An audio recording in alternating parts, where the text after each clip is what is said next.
Welcome back, everyone, to another live stream. I'm back with Mark today, and as we get closer and closer to the draft here, we're gonna try to squeeze in a few, maybe a few live streams here. Let's do some mock drafts.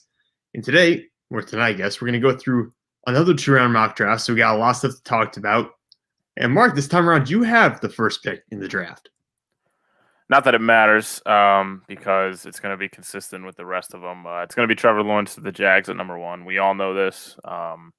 It's no surprise to anyone. I feel like I don't even need to talk about it because I would bet if I had to bet anything, I'd bet the house that Trevor Lawrence is going to the Jags at number 1. No question about it. Yeah, and you won't get anything in return for it because I'm pretty sure they've taken it off the books pretty much that bet. There's no reason to even be making that at this point. Exactly. But, number 2. If I feel pretty confident number 2 is going to be Zach Wilson, New York Jets. I think we're starting to hear it's that time of year where all the rumors and stuff we're hearing right now, none of it matters because all the stuff we're hearing at this point is just pure BS that they're trying to throw smoke screens up and stuff like that. So I don't believe anything I'm going to hear rumor wise between now and the NFL draft. And there's some of the rumors saying, oh, maybe it's Justin Fields at number 2. It's not going to be Justin Fields at number 2. We've known for months now it's going to be Zach Wilson going to the New York Jets. And that just seems to be the guy they've locked in on. Fairly dynamic quarterback, but I think he's definitely going to be the number 2 pick. Yeah, I agree. And then the whole rumor thing is a good leadoff into the pick number 3 here for San Francisco. So when they traded up, the first rumor I heard was they're trading up for Mac Jones, which I didn't really buy from the beginning. If it's true, it's true. I don't really buy it. And then there are a bunch of rumors going around like, oh, they went to Justin Fields' pro day. I think he had 2 pro days, and they were the first ones there both times. So to me, and then there's Trey Lance on the board as well. So they could go with any of the 3 there. We went Trey Lance last time. I don't see that happening now. I think it's going to be Justin Fields. I think Kyle Shanahan really likes him. I think he wants to roll with a guy that he has a choice or he has a say in choosing. So they could go with any of the 3, but I personally believe it's going to be Justin Fields at 3 to San Francisco. I think it makes sense because to me, Justin Fields is the 3rd best quarterback in this draft. I think it was crazy when initially they made the trade and the whole talk about it's going to be Mac Jones. It's going to be Mac Jones. To me, Mac Jones is so much more limited. And I have no problem with him being a pocket passer. I mean, Tom Brady just won the Super Bowl. He's the definition of a pocket passer. So he can still win with those guys. My concern is that Mac Jones can't throw the ball the way that Brady can. Brady can throw a deep ball. Brady can still do it, and he's in his 40s. Mac Jones can't do that now. He's never going to be able to do that throw. So to me, that's the issue is that he can't throw 100% of the passes. Justin Fields can. So I do like the Justin Fields pick here. I think that's what's going to happen in the long run. But now we're up to Atlanta. And this is an interesting one because I don't really know. I mean, does Denver trade up here? Does Denver trade up and get a quarterback? Do the Patriots sell the house? Just sell everything? Do they give up Gillette Stadium to move up to number 4 overall? I don't think it happens. So to me, it's in a very weird situation because I don't think Atlanta has a lot of leverage given what San Francisco had to trade to get up to 3rd overall. And Cincinnati's not taking a quarterback. Miami's not taking a quarterback. I don't think Detroit's taking a quarterback. And after the Sam Darnold trade, I'd be pretty surprised if Carolina did. So to me, I don't think there's really any reason for a team to have to trade from number 4 right here. So I have Atlanta staying put and taking Kyle Pitts. Yeah, I agree. Most of my mocks, I have them doing that. It's going to go 1 to 3 ways. It's going to be Kyle Pitts. It's going to be a team somehow, for some reason, trading up for a quarterback, or Atlanta could take a quarterback themselves, which I see is pretty unlikely because I think Matt Ryan still has a year left. Maybe they look to that next year rather than kind of having a guy sit on the bench for a year. But yeah, I think Pitts is the most logical choice. And you mentioned no team should have to trade up for a quarterback that's looking as you look into as you go deeper into the first round. None of those teams should have to trade up, the desperate ones. So I agree with that. You get an interesting one here at number 5, though. I mean, there's a couple options here. Jamar Chase is on the board. Penny Sewell's on the board. Where are you going to go here? Yeah. It's logic versus want for me. If I'm the Bengals, there's rumors again, like you mentioned, this is the time of year rumors are floating around that Burrow is pushing hard to get them to draft Jamar Chase. But it makes sense to draft a tackle, and Penei Sewell is a once in a lifetime prospect, but don't move that mouse too quickly. Unfortunately, I think Burrow's going to get to them, and I think they're just going to want to stack their offense and already, you know, build on that chemistry that Chase and Burrow had at LSU. So I think I think it's the wrong pick to make, but I think it's going to be Jamar Chase.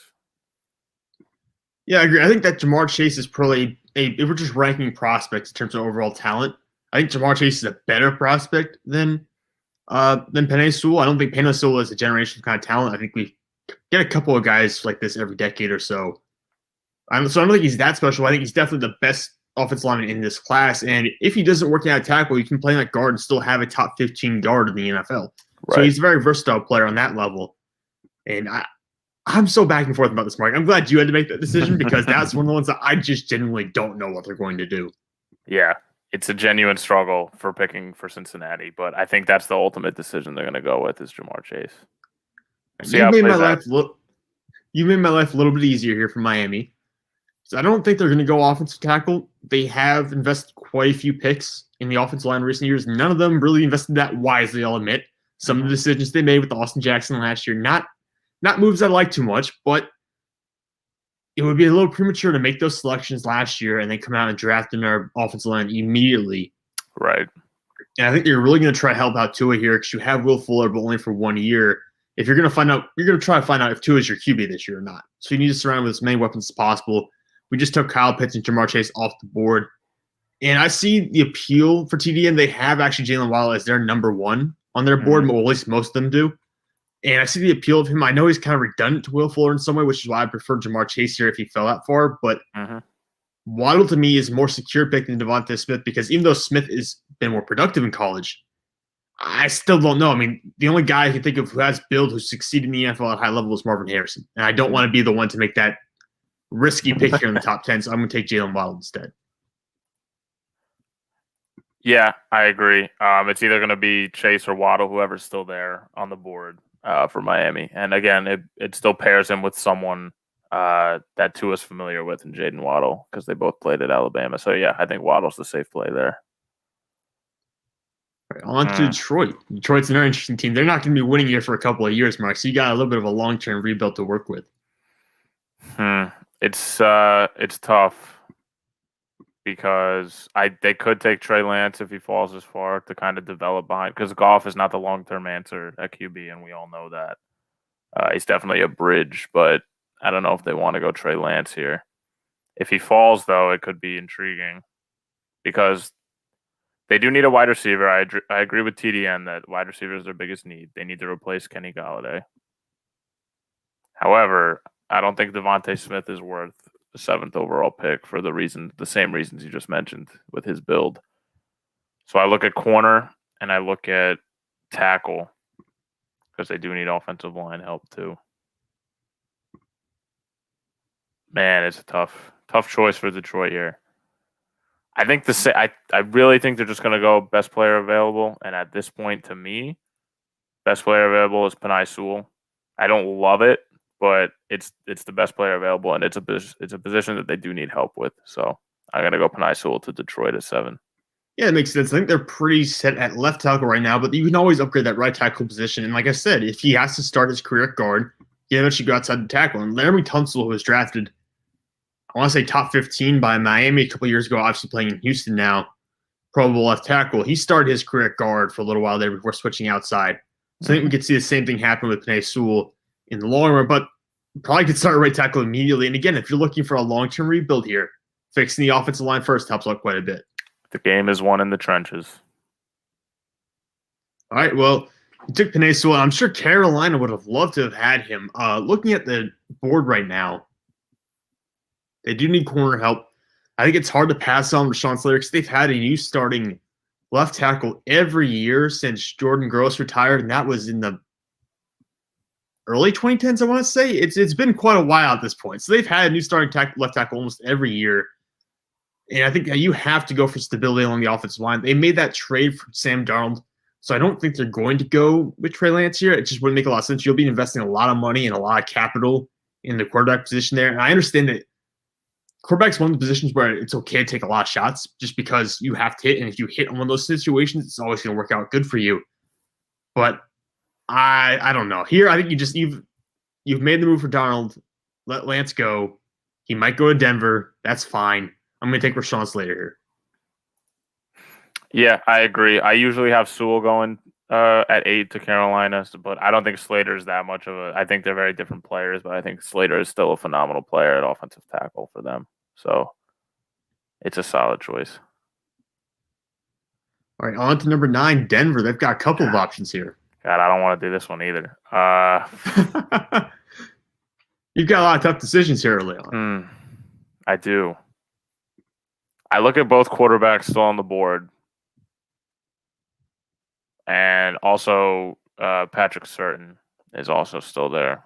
However, I think if Lance falls to them and they don't have to trade up, I think that that's an easy pick. So let's go with the easy pick, and it's going to be Trey Lance. To kind of develop behind, my guess is they give Locke the year to see what he can do. And then by next season, they'll figure out what they want to do at the quarterback position. Whether my guess is they give Locke 6 weeks, they get desperate, they bench him, they put they put Trey Lance on the field. That's probably what's going to happen. But I mean, really, if John Elway was still in control of player personnel, which he isn't, but if he was, I think he would probably be got to take Trey Lance as well. A big, strong quarterback, can run very well. Might be actually the best running quarterback in this draft, even though I know Justin Fields is the fastest one. But he's got the strongest arm of any QB or any elite QB in this class as well. So there's a lot of tools to work with there. I just don't know if the accuracy and ball placement are there yet. Yeah, exactly. He's a project quarterback.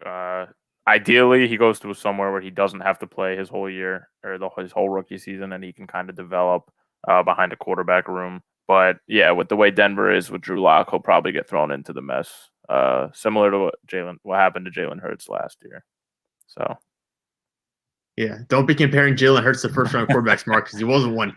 But come on, number 10.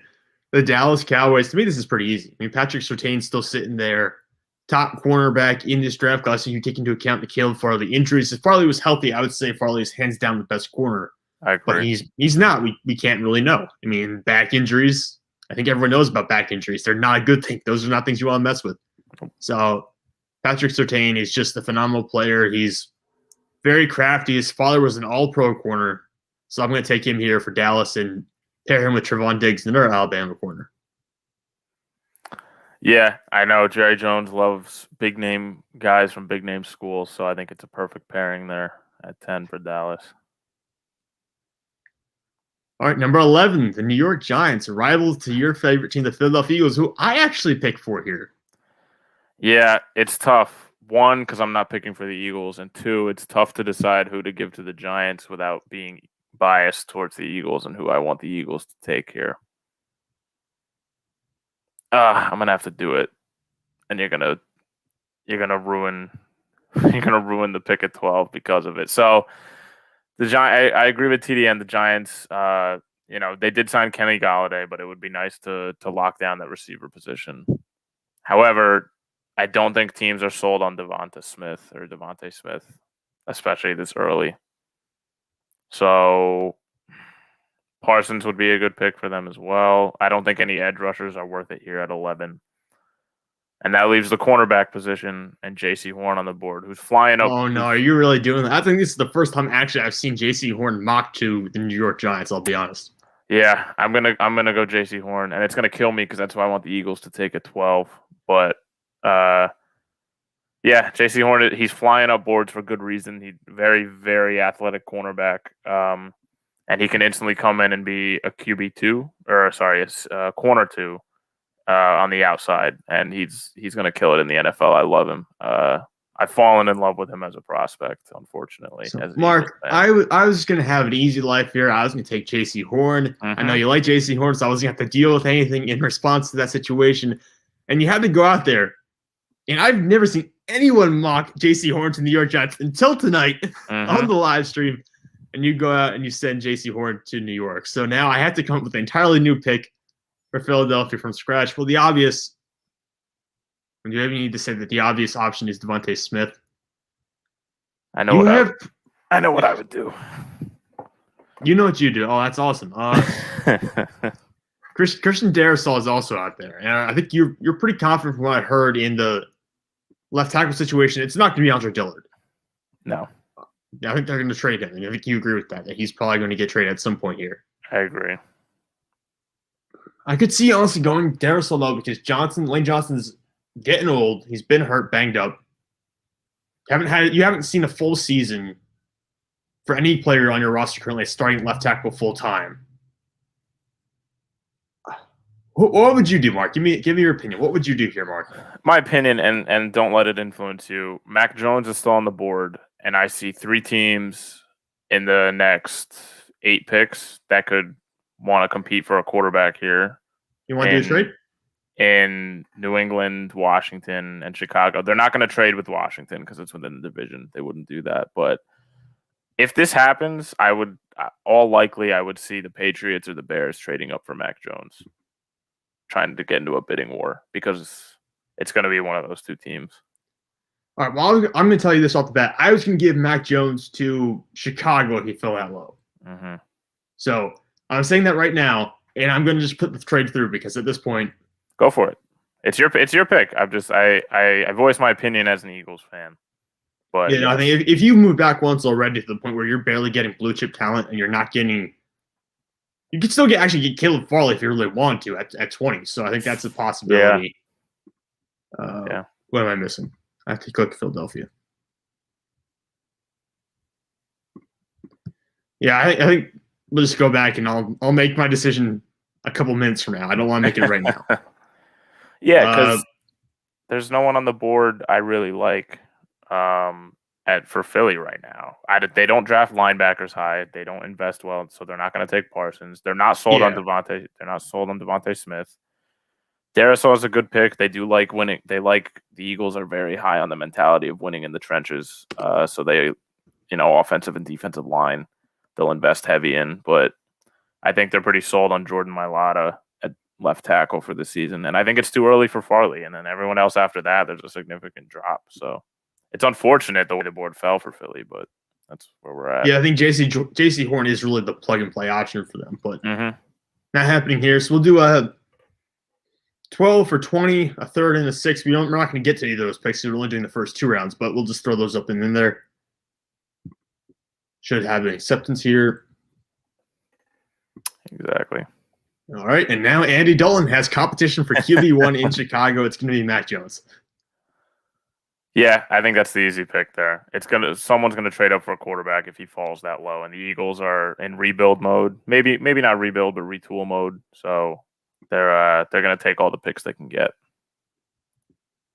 All right. Well, yeah, so Philadelphia Eagles, I honestly can't see them winning the division this year, Mark. I just can't. No. Even if Jalen Hurts comes out and performs at like an average level, if he's QB 16 or QB 18 in the NFL this year, which wouldn't honestly be bad for him considering he was a second-round pick last year. Even at that level, I don't know if I could see Philadelphia making the playoffs. No, they're missing a lot of pieces, so they need to take all the picks they can get and pretty much draft as if they're throwing darts at a dartboard and see what sticks. So yeah. Well, speaking on the board, you're on it right now, number 13 with the Chargers. I've actually seen a couple of weird mocks lately where they go corner early on, but two top corners are gone. So, what's the pick here? My plug and play for the Chargers is always Christian Darrisaw because they need left tackle, and that just locks it down. And then I really like the Chargers as an underdog kind of sleeper Cinderella team this season. And I think solidifying left tackle and getting Justin Herbert some very, very good protection up front is the best way to start. So easy pick for me there. I'd be cautious with picking those AFC West underdog teams. I thought Denver was going to be the underdog team last year. That's true. I haven't heard the end for picking Denver to be a playoff caliber team. So I'd be careful with those teams out there. But I do agree. That might be one of the most interesting divisions in the NFL because of how much just raw talent there is. There's teams that have great rosters. It's just a question of whether they can put it together or not. Oh. All right, now I got Minnesota. Speaking of teams that like to trade back, Minnesota would have been one that I would have probably actually traded with Chicago here had it gotten to this point. But looking down the board, all the quarterbacks are gone. I don't think anyone's going to be desperate to trade and come up at this point. Yeah, this is a tough one. Yeah, I think Edge and I would have said Christian Darrisaw would be in play for Minnesota, but obviously he's not there anymore. I mean, Tevin Jenkins, it's probably too early for Tevin Jenkins. So Maybe Elijah Vera Tucker. I know teams don't like to draft guards that early, but I feel like they've had a revolving door at left guard and left tackle for forever in Minnesota. So, yeah, I think I'm going to go. I think I'm going to go Elijah Vera Tucker and plug and play him at left guard for Minnesota. I mean, he's a very good player. I think he's a top 15 player in this draft. Just that the positional value for guard usually isn't there. So come draft night, maybe Minnesota will try to trade back 3 or 4 spots and still get Elijah Vera Tucker. But I think he's going to be their pick here. Yeah, I agree. I'm high on Vera Tucker, and like you said, they've had a revolving door on the left side of the line for the past couple of years. So, and 13 and 14 with Darisaw and Vera Tucker are usually my automatics whenever I do mock drafts. So I like what I see so far. You've got another interesting one. I think the next 3 or 4 picks are going to be very interesting. But you've got New England, the Patriots. All quarterbacks are gone. Where do they go from here? Yeah, it's not going to be a quarterback. So then you look at linebacker and receiver, and Parsons would be a great pick. He used to be automatic for me for New England because you mentioned the character issues kind of turn some teams off, but we've said it on, I think, both mock drafts we did before. If anyone can turn players around, it's going to be Bill Belichick. However, Julian Edelman retired this offseason, their top pass catcher, who's declined in past years. And again, if anyone can pick diamonds out of the rough, it's Bill Belichick. A lot of teams are going to be down on Devontae Smith. I think Bill Belichick is going to salivate seeing him fall to 15, and I think the New England Patriots are going to jump on him. Well, this basically guarantees he's going to have a Hall of Fame career, right? I mean, him falling to Bill Belichick basically guarantees this guy's going to be a perennial All-Pro because of this. So, I love that pick because of it's good. It's a good pick. I just hate it because I know it's going to happen now that he's there. So, it's a bittersweet pick. Yeah, it really is. It brings up Arizona. And this is difficult. I was going to give Devontae Smith to Arizona just because they like to overload on receivers and weapons. That's just the Cliff Kingsbury way. I was thinking about giving them J.C. Horn. I was thinking about giving them Elijah Vera Tucker. Those are all the easy picks. And now life has been made very difficult for me because of everything that's gone on to this point.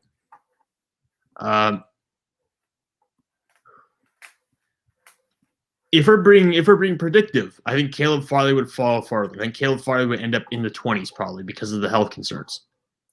But when healthy, this is a guy who runs easily over, I forget if he lied, maybe 24 miles per hour in college in 2019. Yes. So this guy is ridiculously quick. He has all the physical traits. He's tall. He's over 200 pounds.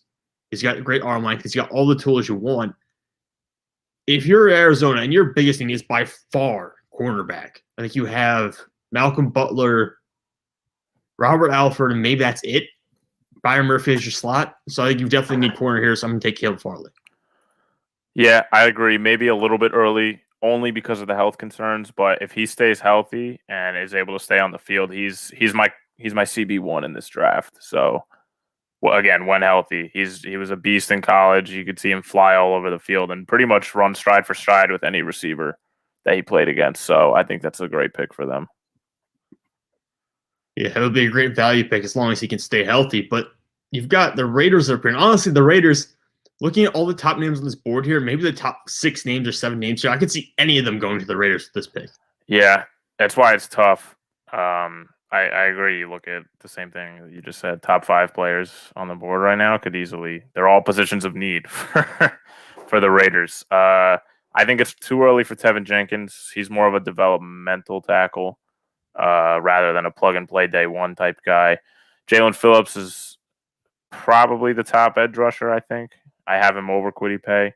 I agree with TDN here. After Parsons, I don't like the rest of those linebackers too much. At least here at 17. So with Parsons still on the board, a phenomenal player with the character concerns obviously are a bit of an issue, but I don't think the Raiders really care. So they don't. Yeah, historically the Raiders don't care about character issues. And Parsons is a phenomenal linebacker and an athlete overall, and I think he's going to come in and kind of fill that Khalil Mack role that they haven't been able to fill because he's pretty good at rushing the passer. Yeah, he has a background as an edge rusher going back to high school, I believe. So you can honestly line him up as an edge rusher, and he'll be a top 5 edge rusher in this class as well. He's also going to be the top linebacker off the board here. And we haven't seen him a lot in coverage, which I think is a little bit of a concern, but just the downhill ability and the pure athleticism he has just makes him a guy I don't know you can pass up on if he falls this far in the draft. Right.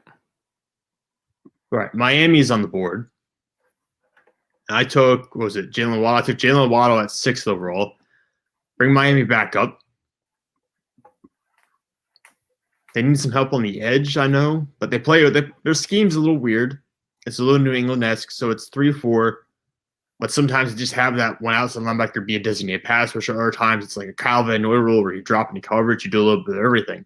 Uh-huh. So it's frustrating trying to fill that role because Zaven Collins could fit that, I think, almost perfectly and be the Kyle Van Noy to that defense right now. Or you could add Jeremiah Owusu-Koramoah, who does a little bit of everything. I don't know if you necessarily find a fit for him later in the draft. Or is it, to me, this comes down to Zaven Collins, JOK, or Jalen Phillips. It's one of those 3 guys. Mm-hmm. I agree. Those are the 3 names you're looking at here. Yeah, I'm going to go with – oh, go ahead. I was just saying it's a tough call between those 3 guys. I've taken Jalen Phillips in the past. I really have because I think he's edge 1. I really do like him a lot, but I'm going to go – in this situation, I'm going to go with Jeremiah Owusu-Koramoah because he is the versatile guy you can line up on the outside. I saw him play Clemson twice this year. He has absolutely no problem getting the backfield and making plays against running backs. He has no issue with that. He can get around offensive linemen because he's so quick. He can move into the slot. He's almost like a third safety half the time. So you can just do so many different things with him. I think Brian Flores would love to have a player of that caliber. And again, Jalen Collins to me is also a very good player, so is Jalen Phillips. But there just isn't another player in this draft class like Jeremiah Owusu-Koramoah.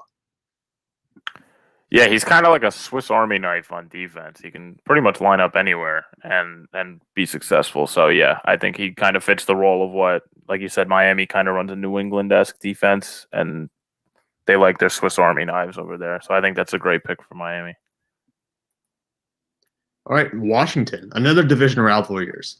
Yeah, this one's tough. I usually have JOK going to Washington here for the same reason, because he can kind of fill all the needs that they have there, except for offensive tackle. He could be one of those players. I'm not high on Tevin Jenkins. However, I look at the other offensive tackles available, and I think it's too early. This tackle class is pretty deep for the first 8 or so guys, and you're not going to have 8 guys taken by the time Washington picks again. It's tough. Do I go offensive tackle here? Safety, even corner? Man, it's tough. It's tough mock draft season, Sam. I'll tell you. Let me pull up the depth chart here. There's Greg Newsome is sitting there, and he's probably the last of like the guaranteed first round corners. Yeah, I was gonna say that's the name I'm looking at is Greg Newsome. Because they lost Ronald Darby, who played very well for them last season. Yeah. They did sign William Jackson for agency. That's true. Yeah, I think tackles fall the rest of the way and corners fly. So I'm going to go Greg Newsome. All right, well, that basically guarantees corners are going to fly. So, yeah, they're going to definitely be brought to the board here. And you know what? You've done it again, Mark. Philadelphia is on the board now. There's no corners to be found. God, this is terrible. And this is all your fault. You've done this. This has literally been you picking both times. I know. I see one name that I would consider if I'm the Eagles. I see, one that I would maybe consider. Otherwise, I'm trading back again. Well, you're not trading back again, Mark. Your time's run out. This pick has to be made here. And are you ever thinking about Rashad Bateman or Kwity Paye? Which one is it? Yeah, Rashad Bateman. Yeah, that's what I figured. At this point, it's such a deep receiver class, though. But it doesn't really matter at this point because all the really good corners are gone unless you want to draft Asante Samuel Jr., which I don't think is going to happen until at earliest pick 29 probably. So yeah.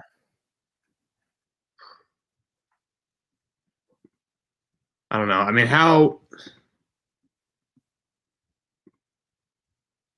How sold are you on Derek Barnett being like a long-term solution? Not very. I think they're going to draft a young guy to develop.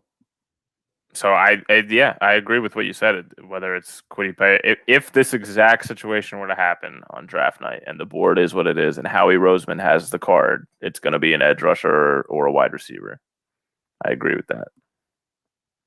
All right, well, it's pretty simple for me then, because there are so many good wide receivers in this draft class. You will be able to find one in the second round. And if you don't draft a receiver here, it just means you can't screw it up like you did last year. So I am going to take Kwity Paye here. I understand that's a little bit of a zig instead of a zag. I was targeting wide receivers and corners for Philadelphia early on. I do like Rashad Bateman. It's just that I think you have your choice of pass rushers here. Kwity Paye, I think, fits their system a little bit better than what Jalen Phillips will do. Jalen Phillips is more of a kind of hybrid guy. Kwity Paye has a little bit more mass to him, in my opinion. So I think he'll fit the 4-3 pace a little bit better. So I'm going to take Kwity Paye here. Yeah, it's not a flashy pick, and the Eagles subreddit would, have a field day roasting Howie Roseman, but unfortunately, it's just it's the way the Eagles love drafting players in the trenches high, and for good reason. So it's not going to turn a lot of heads, but it's a safe play with a talented player. So I wouldn't hate the pick if that's what happened. All right, the Indianapolis Colts. Man, I don't think they take a wide receiver. They drafted Michael Pittman last year, I believe. Yep. Had a pretty good rookie season. T.Y. Hilton's coming back for at least a year. I don't think, and again, this receiver class is deep, so I don't think you need to reach here. You could go corner. Eric Stokes is like my next best corner, and then after that, there's a significant drop off. It could be Tevin Jenkins as a developmental guy. That would put Tevin Jenkins next to Quentin Nelson, wouldn't it? Yes, it would. Yeah, I think that's the pick for Indy because they just traded. They didn't trade a lot of assets, but they traded high assets for Carson Wentz. And the biggest concern with Carson Wentz is his injury, is his ability to stay healthy. So he shouldn't start day one. He's a developmental guy, but maybe he'll develop by being on the field. So I think Tevin Jenkins is the pick there for Indy. Yeah, I do think there are some concerns with Tevin Jenkins. I've seen some people hypothesize that he'd be better off as a guard, but putting him next to Quentin Nelson, it's a very fun idea. Yeah. Just being able to see those two guys, they're very physical. They're very good in the running game. It's going to be a lot of fun to watch Jonathan Taylor run behind that group. Yes, big time. All right, another team that needs cornerback help, and all the corners are gone, so lucky me. This pick is pretty easy. You took Tevin Jenkins. I would have considered taking him to play right tackle because we all know what happened with Isaiah Wilson. So there's some concerns there. And they cut Dennis Kelly, who was the star for them at right tackle last year when Wilson couldn't play. So I was considering Tevin Jenkins. You took him off the board. I think they're good at edge for now because they got Nico Autry to play defensive end in the 3-4 scheme, and they got Bud Dupree to sign and play alongside Harold Landry. So I think they're good enough right now at the edge. And that just leaves wide receiver. You need someone to replace Corey Davis to play alongside A.J. Brown, who to me is a phenomenal receiver. And you also lost Jonas Smith. So you need pass catchers. And Rashad Bateman's in there. I think he's wide receiver for almost everyone's board at this point. So I'm going to take Rashad Bateman. Yeah, I agree with that. I love Rashad Bateman. It might be a bit of a reach, but unfortunately, receivers and corners start to fly up boards as more get taken. And at this point, you're just drafting for need with these guys rather than, BPA. So yeah, I like Rashad Bateman and I like him on the Titans. It'd be exciting to watch that offense run with AJ Brown and Rashad Bateman at your 1 and 2. All right, the New York Jets are up again. You picked for them twice here in the first round. Yeah, usually I have a pass catcher here to kind of pair with their new quarterback, Zach Wilson, and get him a new toy to throw to. But they signed a lot of wide receivers in free agency. Not big names. Corey Davis was probably the biggest name. And I think Corey Davis is good. And I think they really are just going to try to run an experiment with those receivers. And again, this receiver class is deep, and the Jets are picking again at pick 34. So I don't think they're going to go receiver here. Jalen Phillips is edge 1. A new defensive coordinator. new head coach, a defensive-minded coach, and Robert Sala. And I think Phillips is just a phenomenal player who you can plug and play in any defense. We mentioned the hybrid before. And I think if he falls to the Jets at 23, I think that'd be a great choice for them. So I'm going to go with Jalen Phillips. Yeah, I think it's a great move because you take Jalen Phillips here. Now you pair him because they're switching to a 4-3 scheme under Salah. So you got Quentin Williams as one of your defensive tackles. Sheldon Rankins is your other one who can, when healthy, is a very good defensive tackle. Mm-hmm. Carl Lawson, you just signed as one defensive end, and now Jalen Phillips on the other side. So I really like that front four. That's a really good start to a new era in New York. Pittsburgh, I get to pick for the Steelers. This is fun. I don't get to ruin it this time. Yeah. Who did you take last time? Was it a running back? No, it was Baron Browning. Oh, yeah. Why did you do that? But I hate this though. I hate everything about this. Looking at what's on the board right now. Mm-hmm. There's no tackle that I really want to spend this high of a pick on. I mean, I know Alex Leatherwood's there. He's been rising up boards lately, but I don't know. It's kind of for me. It's Tevin Jenkins or bust, really at 24, and between Tennessee and New York and Indy, I just don't see him getting to 24 anymore. Edge rusher, I really don't want to draft another edge rusher. I don't. We got Alex Highsmith, who played pretty well when he was in there last year. I'm willing to stand with that. Please, God, not another wide receiver. I don't want another one again. Even though Pittsburgh always drafts wide receivers and linebackers. Corners of reach. I really don't want a running back. That's probably the worst thing they could do. You build the offensive line before you build. Oh, that's it. All right, I'm thinking Landon Dickerson. Okay. That makes me a lot happier. Yeah. That's just starting center or starting guard. I know he's got injury history. You have to worry about that. Marquise Pouncey, though, had an injury history. I mean, he got hurt. He missed a couple seasons, almost missed 2 entire seasons during his career in Pittsburgh, and is still one of the 3 best centers in Steelers history. And probably would be one of the best centers on most teams in the history. Pittsburgh has 2 Hall of Fame centers, but I think this is a good play just to replace Marquise Pouncey. And again, he can play guard if he has to. Yeah, I love Dickerson. I think he's going to be a great pick for Pittsburgh there. Like you mentioned, the hybrid ability to kind of switch between guard and center. And if he can stay healthy, he's a great prospect. Health is always a concern, but now we've got Jackson. Oh, I got Jacksonville. All right. Jaguars up here. Picking for Jacksonville twice in the first round. I'm going to keep it short and sweet. I don't like the tackles here for Jacksonville. They pick again at 33. And they could also get a wide receiver at 33. Trevon Moyrig is flying up boards for good reason. I've had him as safety 1 for a very long time, and I think he was very underrated. So I think he's going first round to Jacksonville. Just a very talented player who could be an instant impact on defense. Yeah, I think that's a popular pick. I think everyone at this point has said there's a pretty good gap between him and Javon Holland. I do like Holland, by the way, but I think there's a good gap between him and Holland as safety 1, safety 2. That brings up Cleveland Browns, who recently signed Jadeveon Clowney. So you don't desperately need an edge rusher, which is good because I don't know that I like any of the 4-3 edge rushers on the board right now. Looking elsewhere, Christian Barmore's there. They did just cut. Oh, who was it? It was Sheldon Richardson. Richardson. Yeah. Yeah. So I'm pulling up the depth chart here. They've got Myles Garrett. And then you got Malik Jackson and Andrew Billings as your defensive tackles and David Clowney on the other side. This is basically, do you want Zaven Collins? Because there's no corners I would recommend at this point. Do you want Zaven Collins or do you want Christian Barmore? And if you're going to go for the interior defensive line, now's the time to do it because I'm not sure there's anyone after Barmore that I really loved in this draft until maybe the 3rd round. So if we're going to make this pick, it's going to be now. I'm taking Christian Barmore for Cleveland. Yeah, Barmore's solid.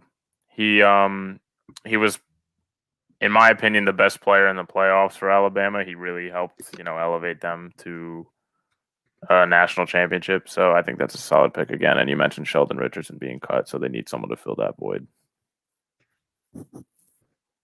I think that would be a nice addition for them, even though he's a little bit up and down. But now you got my arch nemesis, the Baltimore Ravens here at 27. Where are they going to go?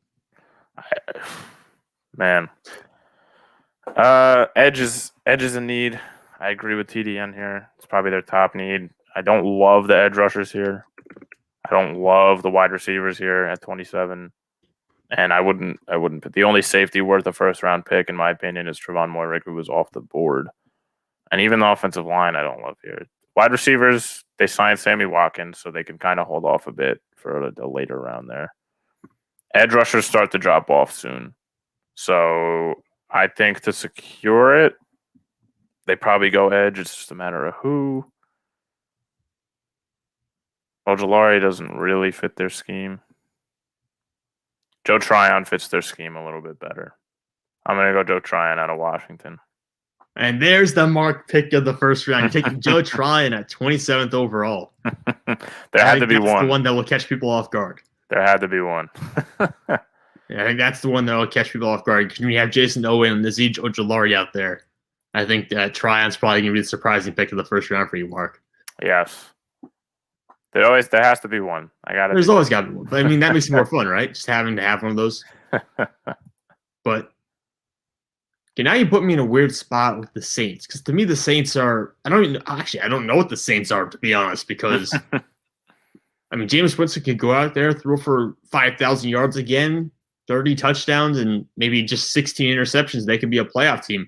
Or it could all go bust, and they could put Taysom Hill at starting quarterback by week 4, and it could all go crazy. So it's just a team you don't know what to expect with. But we do know they don't have Emmanuel Sanders anymore. So Michael Thomas, to me, is really the only receiving threat they have currently on their roster. They don't really have a tight end either, to be honest. Defensively, corner is an issue. I don't like the corners at the spot after we pass the top 4. I think you need to wait a little bit more to get one of those guys off the board. The linebackers are still here, but I am going to go wide receiver. It's just a question of who. And I do like Elijah Moore. I like Harris Marshall Jr. a lot. He would stay on there, stay in the bayou. But I am going to go Elijah Moore because he can play slot. He can play outside of me. He's shifty. He's quick. He's different type of receiver than different type of receiver than Michael Thomas. So you get a little bit of diversity there along the offense. Yeah, I agree 100%. That's the pick I would make. Out of all the receivers there, he's the most unlike Michael Thomas. And again, it provides that diversity and can kind of play all over the field on offense. So I think the Saints can use that to their advantage. All right, the Green Bay Packers, the 2-time consecutive NFC Championship game losers, are up here. Man, that's a shame. What did they do? I feel like receiver's the obvious choice, but we said that last year, and then they traded up for Jordan Love. So who really knows? Corner. What you're saying is they're going to take Davis Mills. Yeah, man, it's tough. I like Eric Stokes as a first round corner. He's probably the last one I would take in the first round. They need cornerback help. Kevin King's not getting it done. So. But I agree, offensive tackle's also a need. Or wide receiver. You know what? Sometimes you got to go with your gut. I'm going to take Kadarius Toney because all Green Bay receivers are over 6 feet tall. And they're all kind of like jump ball guys. And they don't need receiver help. I think they have very good receivers. But Toney just kind of provides the same reason – the same thing with Elijah Moore. He's just kind of a different kind of spark and a little bit more diverse player than what they have currently. Yeah, a little bit more of a guy who just get the ball in his hands and let him work. Mm-hmm. People compare him too lightly to Tyreek Hill. There's only one Tyreek Hill, but he's he's a similar kind of player where you can just say get him the ball however you can possible and just let him make extra yards. Yeah. All right. Buffalo Bills came close to getting to the Super Bowl this past year. And this is a team that has a little bit of everything. I mean, I would like to upgrade the offensive line, but they have quality starters. So it's not, to me, a huge priority. And you can kind of survive with having average interior offensive line play, which is what they have right now. Wide receiver, they just added Emmanuel Sanders. And they already had Stephon Diggs, all pro Cole Beasley, because we have to have a slot receiver instead of a tight end. Yeah, for some reason. Over Darren Waller for whatever reason. But I don't know. I mean, defense, you could upgrade the defense here, and that'd be huge for them. They really don't have a premier pass rusher. Sorry, Jerry Hughes. He's old at this point. They need a pass rusher. And the top 2 pass rushers on the board are basically 3-4 outside linebackers. That doesn't really fit their scheme whatsoever. Linebacker-wise, they brought Matt Milano back. They basically brought everyone back.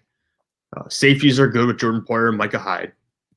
So you probably didn't see this one coming. I'm gonna go with Asante Samuel Jr. here with this pick. Really? Yeah, I bet you didn't see that one coming, did you, Mark? Wow. I don't even have in terms of like slot or nickel cornerbacks, he's my number 2 in that aspect. But yeah, here's your thing, Mark. Here's my thing. I'm not playing him in the slot. I think he honestly to God, he played outside in college. He can play outside in the NFL. I really think he can. He's the same height as his dad, who was an all-pro corner. He's the same height, 5 pounds lighter. You'll think he'll get there in the NFL. He'll put on the extra 5 pounds. He'll be basically the same build. He's a better tackler than his dad, much more physical, and he doesn't have the best ball skills yet. He gets a lot of pass breakups. It's just that he doesn't convert those to interceptions yet. We got to work on that. But he's got the fluid feet, doesn't have top-end speed, but he just sticks with guys. He's very sticky in man coverage, and I expect that to help out quite a lot in Buffalo. He's also just good in zone because he's instinctive, so I think he can play there as well. Yeah, I mean, it's a good pick. It's just surprising to me. So it is what it is. Yeah, I mean, I don't think the 2 needs I really need to fill for them are edge rusher and corner. I don't like any of the edge rushers there. But I agree. Speaking of a team that has some needs, and this is probably more glaring what needs they have, the Kansas City Chiefs. Yeah, this one is easy to me. You judged me for this pick in our first mock draft. That was your surprise pick. But now, after releasing both starting tackles, they do need an offensive tackle. To me, it would be between Leatherwood and Eichenberg. I do like Eichenberg a little bit more. But I think Leatherwood having that Alabama swag, or whatever you want to call it, can come with it. And he might project as a guard.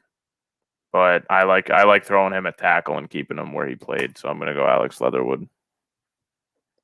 Yeah, to me, it would be Leatherwood or Cosme at that point. Cosme's been one of the best pass blockers in the nation in college for the last couple of years. But Leatherwood as well. I think Leatherwood probably has the higher ceiling of the two. So it would come down to those two for me. Now, a team that really, I mean, does Tampa Bay have any real needs? I know they've got plenty of needs listed here, but they really don't have any needs at all based on what they just did and based on every player they brought back. The only guy they didn't bring back was Antonio Brown. And, that can be for a number of reasons. We don't know why, but just looking at the team right now,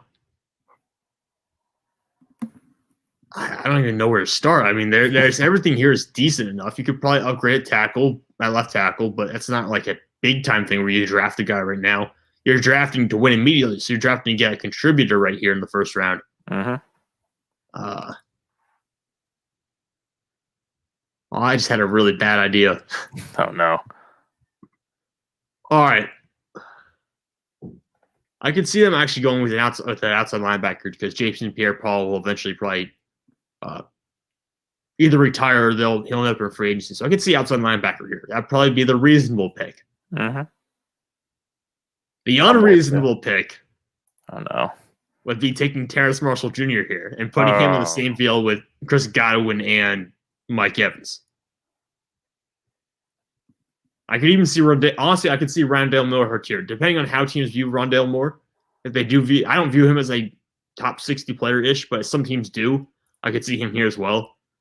But we're talking about a win-now team, right? This is a team that's going to win in the next 2 years, basically. And then after that, who cares? But I think Rondale Moore would be a bit better.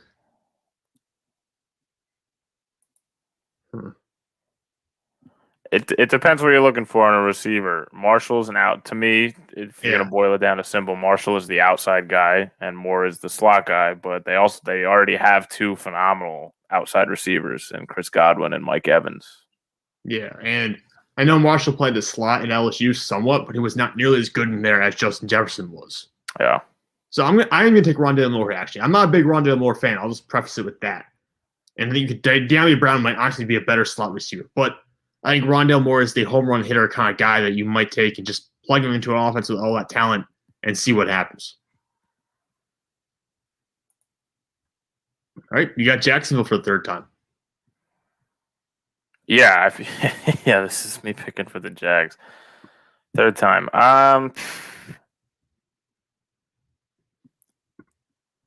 I think with the second round Flyers, I'm gonna go Samuel Cosme. Plug and play, tackle. They're gonna be throwing the ball a lot now with Trevor Lawrence. They need someone to protect him, so I'm gonna go with Cosme. And he'll probably start on the right side because they just franchise tagged Cam Robinson to play left side, which was surprising. But he'll probably start over Juwan Taylor on the right side, I would imagine. Yeah. And then that brings the Jets up again. The cornerback situation. Actually, you know what? Eric Stokes is here. I'm okay with this. I think, but Stokes to me is more of a man cover, though, a man corner versus they run a lot of zone. They run a lot of zone. So I don't. This doesn't line up well. This does not line up right for me. But you know what? Actually, the running backs are all on the board. We have not taken a running back yet. Yes, they are. And it's the second round, which means I don't care anymore. I can take a running back for a one. So I'm back and forth on who the best running back in the draft is between Etienne and Harris. I think Javonte Williams fits more of a Miami Dolphins style where they have like all 315-pound plus offensive linemen in front of him. Etienne and Najee, I don't really know. Najee's not going to beat you to the outside much. He doesn't have elite speed. Etienne's kind of their one-cut guy. You're going to get a lot of negative runs, but also a bunch of home runs. Yeah. I'm going to take Najee just because, you know what, he's a better in pass protection and probably a more pure-handed wide receiver. He just catches the ball better than he can even line up in the slot if you want to. So I'm going to take Najee Harris here for New York. Yeah, that's the pick I would make too. Harris is my RB1. I don't think you could go wrong with either guy, but if Harris is there, I think that's the safe play. Yeah. Atlanta. I had to make this pick early on, but now you get Atlanta. Atlanta's just a very weird team to be drafting for. It is, because it's like, where do you want to go? Are they competing or are they rebuilding? Which one is it? Yeah, it's a good point. We had him take Kyle Pitts, which I agree with. I think that was a good pick for them. They do need cornerback help, and Eric Stokes is still there. And like you said, I'm okay with this at this point. I think Eric Stokes is a good pick here. It's a player who probably has fringe round one value, and you're getting him at the top of the second round. So I think that's a perfect spot for him. Yeah, I agree. I think Stokes going in the early second is probably ideal. You know, we had corners come off the board pretty quickly, actually, more quickly than I expected in the first round. But for Stokes to make it here, it's a good pick for Atlanta. Pair him with AJ Terrell and get your duo going forward. All right. Now I have a decision to make because I could get Azeez Ojulari or Jeremiah Owusu-Koramoah. No, sorry. I already picked Jeremiah Owusu-Koramoah. I meant Jason Owe. But, I mean, they don't really fit what Miami asked their outside linebackers to do. They asked those outside linebackers to both rush the passer, yes, but also drop into coverage a little bit. I don't think either one of these guys has really shown the capabilities to do that and do it at a high level.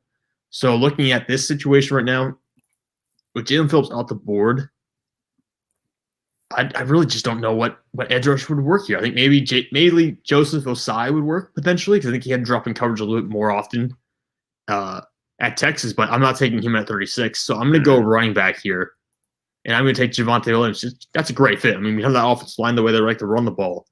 And he's certainly different than what they have in Myles Gaskin. So I'm going to take Javonte Williams. Yeah, I think Etienne might be more talented as a running back, but you mentioned the scheme fit is just too good to pass up for Miami. So I think that's the better fit and a great pick for them, quite honestly. Right. Philadelphia Eagles, you get to pick for them this time, Mark. So if you mess this up, it's on you.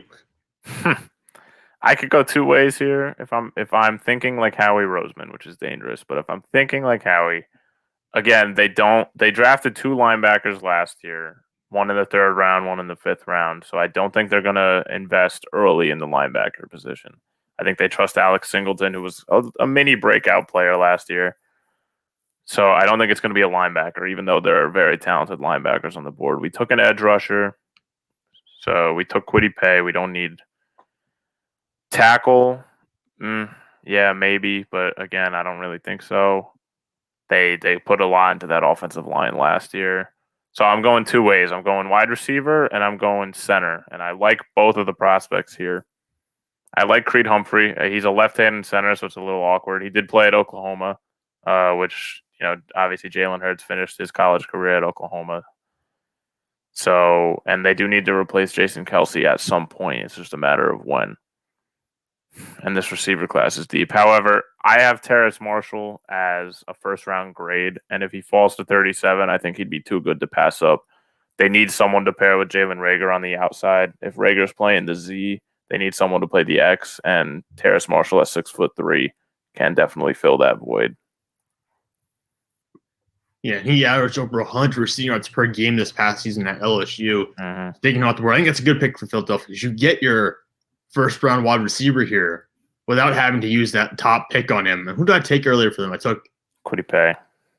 So you see, it ends up working out all right. You just don't get your corner, unfortunately. But yeah, you still get two first-round caliber players, and that brings us up to Cincinnati. It's a little bit early for Pat Freiermuth, and I would consider taking him just because tight ends really help out quarterbacks, and he just finds a way to get open a lot. So I would consider doing that move. But we've added a pass catcher already. I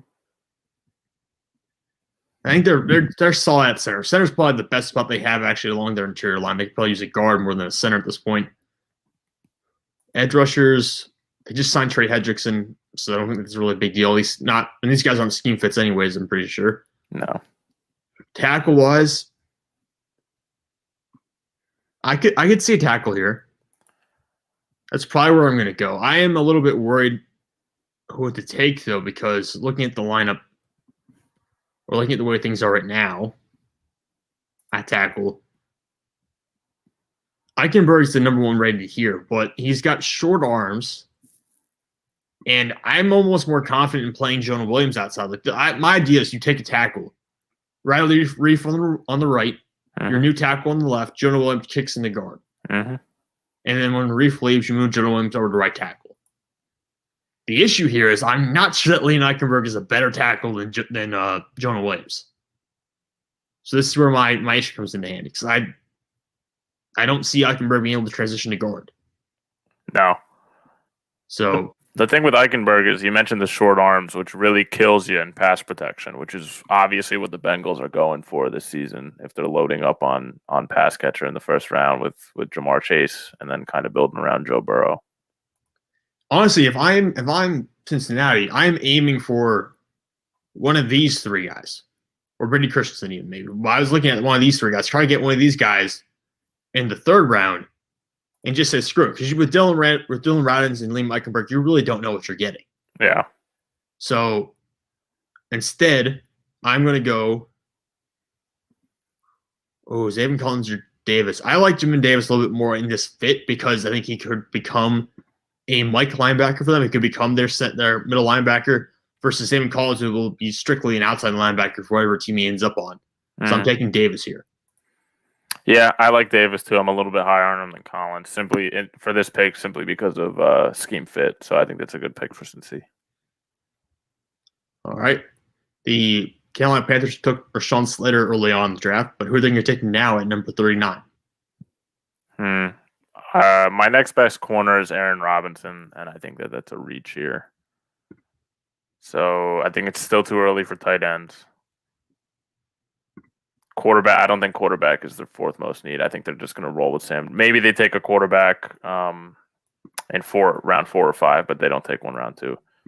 Linebacker, Zaven Collins is very good. He's first round graded in my opinion, and if again, it's simply by him falling to 39, it's just the best player available. So I think they're going to go Zaven Collins. Really, that'll be an interesting one. I don't know where they would fit him in their lineup right now, but that'd be an interesting pick to have. That would basically ensure that Jeremy Chinn's going to stay at safety, then not come back to linebacker where he was last year. So yeah, that was my thoughts with that. Move him back. Yeah, it'll be very interesting to see how that plays out.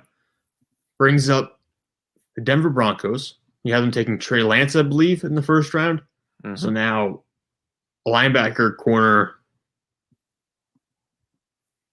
Man, Collins would have been good there, huh? Yeah. Yeah, he would have been. But you know what?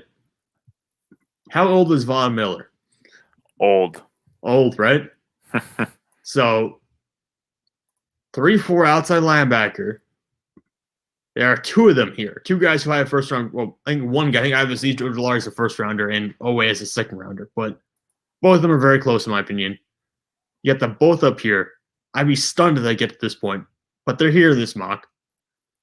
I'm going to take Aziz Ojulari. And, Yeah. if he might not start year one, who cares? That's fine. But Von Miller has to retire eventually. So here's your replacement. Yeah, you're drafting for the future there, and again, it's the same thing with Zaven Collins. If Ojulari falls that far, I think that's a steal at 40. All right, 41, the Detroit Lions. Then take Penei Sewell early on. Man, I don't love the wide receivers or the corners here, but I'm drawing a blank. Who was they drafted a corner 3 overall last year? Oh yeah, Jeffrey Okuda. Jeffrey Okuda, yeah. And he stunk. And he was not very good. No, he was not very good. But then again, neither was anyone else on that defense. Yeah, that's true. It's going to be a reach. It's going to be a reach here just because I think they really need to solidify that cornerback position. And maybe Okuda has a bounce back year. My next best outside corner is Kelvin Joseph out of Kentucky. So I think that's going to be the pick here. It's a pretty big reach, but you're drafting more for need at this point. Yeah, Kelvin Joseph's an interesting one because he has 1 year of really starter level production at Kentucky. He was at LSU originally, transferred to Kentucky, 1 really good year. But he has like some really good tape and some really bad tape. It's kind of back and forth, so you don't really know what he is yet. Yeah. Bring up the New York Giants. I don't know. I mean, New York is a team that's weird. We drafted a corner for them early on. Actually, you did. You gave them J.C. Horn. Yeah. Just threw everything into chaos. Let me look at their depth chart here real quick just to see. Because receiver, we could still take a receiver here because you have Darius Slayton, Kenny Galladay. I think Sterling Shepard for a couple more years. I forget what his contract looks like. Tight end's good. Running back would ideally be good if Saquon Barkley can stay healthy. If Barkley stays healthy. Yeah, that's a big if though. Recently, 3-4 scheme. I like the secondary. Looks pretty solid to me, so I'm not really going to worry about the secondary. I'm thinking about honestly take. Oh, go ahead. No, I was just saying that. Yeah, this is a tough one. I don't know where I would go. Taking Owe, just using him like a rush linebacker, like not even necessarily full time. Yeah, I think Owe is probably the pick here. I mean, there's receivers on the board that I like as well. I like De'Ami Brown who's out there, but realistically, I mean, I don't think Owe gets this far. But if he does, looking at the guys who are available, I mean, Gregory Rousseau maybe, but he's more really 4-3 defensive end. Doesn't fit the scheme. So I think that far the best player on the board, probably Owe, ETN too, but it doesn't fit obviously because you have Saquon Barkley. So I'm going to take Owe, use him as an outside linebacker, see what we can get out of him from production on the edge. Yeah, again, same situation where it's just the best player available. I mean, you're rolling with that. The San Francisco 49ers, who I think are going to be much improved this year. Yeah, I agree. I think once with the drafting Justin Fields, and I think they have the talent on the team. They just need to put it together. I need to look at their depth chart because I know they need interior help. I'm just not sure if it's at center or at guard. I think it'd be guard because they have Alex Mack. Yeah, they do have Alex Mack. So then it's not going to be Creed Humphrey. I like Wyatt Davis at Ohio State. He's projected as a right guard, and they have Daniel Brunskill right now. Yeah. Ooh. I think you could replace him. Yeah. Yeah, I like Wyatt Davis. I'm going to go Wyatt Davis here to San Fran. Yeah, and Wyatt Davis, one of the guys who got invited to the NFL draft and attended in person, so might be telling you something there. But we'll see. I mean, that would be surprising. That would be surprising though if he went in the first round. But I do like him as an early second round selection. Brings up the Dallas Cowboys. Here's another tough one. Yeah, this is a problem child. Yeah, what do I do here? I mean, I can make an argument for Creed Humphrey. Because they drafted I think Tyler Biazdaz out of Wisconsin last year, and he was their center for a little bit. Actually, no, he couldn't be out. Joe Looney was their center, but now he's a free agent. So Biazdaz is their projected starting center. I could go tackles here too, honestly, and just justify us saying Tyron Smith's old and hurt all the time. Could go defensive end. Opposite aside the Marcus Lawrence. Actually, Gregory Rousseau is here on the board. Mm-hmm. And I understand that he's falling lately because people are unsure of how athletic, he's got a good frame, but how athletic is he? How much bend does he have? Can he win on the outside shoulder versus having to line up and get some snaps from the interior and play against guards? So there are a lot of questions here, but as we know, Jerry Jones likes to take risks. Yes, Jerry Jones likes to be the man who rolls the dice on draft day and just do something completely unexpected. So Gregory Rousseau here, if he's available at 44, I think that makes a lot of sense for Dallas. Yeah, I tend to lean more towards offensive tackle, especially if they don't get one in the first round, which we didn't have them doing. But yeah, I think Rousseau's a solid pick for them. Like you said, just rolling the dice and see what happens. 45, Jacksonville Jaguars on the board again. Man, this is something I don't like to do for some reason, just because it feels weird. But I'm gonna take Etienne and pair him back up with Trevor Lawrence and see how that plays out for them in Jacksonville. I know they had James Robinson. You mocked me for doing this in one of the earlier mock drafts we did. I did because they have James Robinson, but I mean Etienne is better, and he's fallen to you at 45, and you already drafted Trevor Lawrence, so they have that chemistry from going to the same school at Clemson. I think it's a good pick for them. I do too. So they get Travis Etienne there. I mean, that would be, as a Clemson fan, that would be the dream scenario. Get him there. Maybe even get Amari Rodgers. Who knows, wherever Amari ends up. Where he falls. Yeah. You never know. Oh, no, I have to pick for New England? Oh, no. All right, what to do for the Patriots? I mean, I almost discount all the draft picks New England has made over the past couple of years because they really just haven't worked out. I have no faith in the Patriots to draft guys that will develop into good players. Let me put that, or just develop into star players. Because it rarely happens nowadays. They've been one of the worst teams drafting guys in the past 5 or 6 years. Big time. The one spot I'm comfortable with, they don't need offensive line help. Nope. We already got them. We got them a receiver. We got them Devontae Smith. Mm-hmm. So don't need running back or tight ends. Quarterback's a no-no at this point. Even though, honestly, I could see if the team was going to take Kellen Mond or Davis Mills or Kyle Trask, it would be the Patriots in the second round. But, yeah. So I could see that would make sense for based on what they do all the time, but I won't be the one to make that decision. Where is the pick here? I don't even know. Looking at all the roster, I mean, maybe corner. If you're going to trade Stephon Gilmore, you're going to need a corner. Yeah, that's on the table. But the guys are all the top 2 are slots. Yep. Oh no. Yeah, and Melifon was 3rd or 4th round grade to me, so I don't think he's worth it here. I'm going to take him at 56 for Seattle, but it's just the Seattle Seahawks pick. I don't. Spoiler alert. Yeah, spoiler alert. By the way. Well, you're not gonna. You said you're not going to take him, so not like I have to hide it. But looking at everyone else, I mean, this just rots. I mean, where do I go? I could see him taking a linebacker. I think Baron Browning and Jabril Cox are probably the most athletic guys left on the board at this point. If we're talking about coverage and just being able to do a little bit of everything. Mm-hmm. Both of them do that. Obviously, Cox is probably the best coverage linebacker in the entire draft. And you've got Baron Browning, who's lined up all over the field for Ohio State. I think every linebacker position he had starting time at. He did. So I'm going to take Baron Browning here. I know you have Kyle Van Noy and Matt Judon, so you have your outside linebackers, but that versatility, I like that. And again, it could be a triple Cox. Maybe I'm wrong here and taking the wrong one, but Baron Browning to me is that versatile guy who can do a little bit of everything. Yeah, I agree with that. I think he could kick inside if he has to. Maybe it's not so natural, but you know, Bill Belichick is a phenomenal coach. If anyone can coach a guy into a new position, it could be him.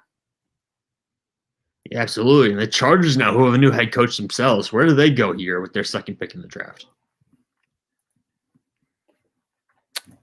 I gotta look up the defensive scheme real quick because their coach came from the Rams, and I think Yeah, the so they're Rams going to be running. They're changing their three. defensive scheme from what they had last year. It's going to be a 3. I think the Rams run a 3-4.